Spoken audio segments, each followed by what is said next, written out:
Hi, this is Jeff Spence, your Math 135 instructor for the Community College of Denver. I'm here to talk about 7.2, which is the central limit theorem for means.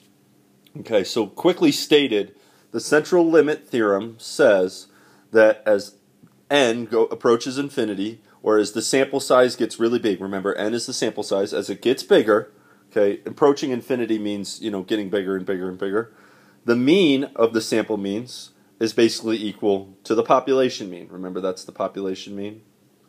Okay? And the standard deviation of the sample means is the population standard deviation divided by the square root of n. Now, we've already seen this in the last section, but the key thing is this as n approaches infinity. In other words, as your sample gets really large, your estimates become really good. All right? So your mean, the estimation of your mean becomes really close to the population mean. So what's big enough? We say as n approaches infinity, well, what's the big enough sample size? What's a good reference point?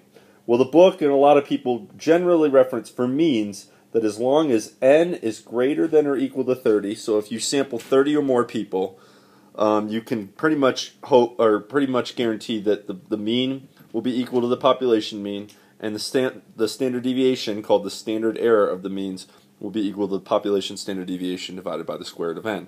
So we got to keep this in mind. N must be greater than or equal to 30.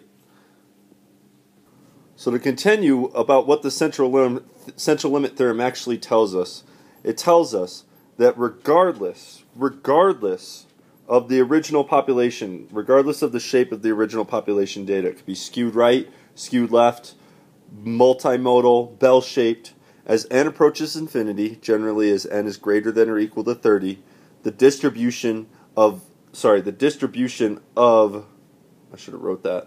x bar is normal, okay? Meaning that the distribution of all possible sample means will be bell-shaped, which means that we can use all our normal curve functions like norm, CDF, and inverse norm, okay? As long as n is greater than or equal to 30, the distribution of x bar will be normal, with the mean equal to the population mean and standard deviation equal to the original standard deviation divided by the square root of n. This is really important because now we can take data that we don't even know what the shape of the original data set is. We know that like SAT scores are bell-shaped. We know that heights are bell-shaped. But sometimes we want to do things with incomes, and we know incomes are skewed right. So if we want to talk about the average income, we can still use the central limit theorem. The distribution of sample average incomes is still bell-shaped as long as your sample is large. Really, really, really powerful stuff. Including, even if you don't know the shape of the original population, if you don't know it's right skewed, left skewed, or bell-shaped, just make sure that your sample's over 30 and you can use the central limit theorem.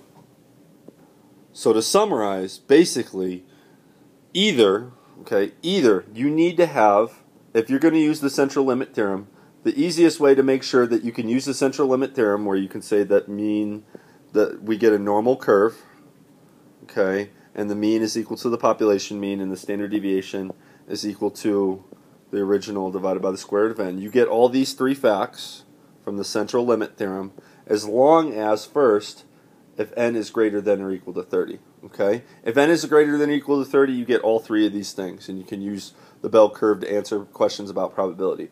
However, if your sample is not greater than or equal to 30, sometimes it's hard to get that large of a sample.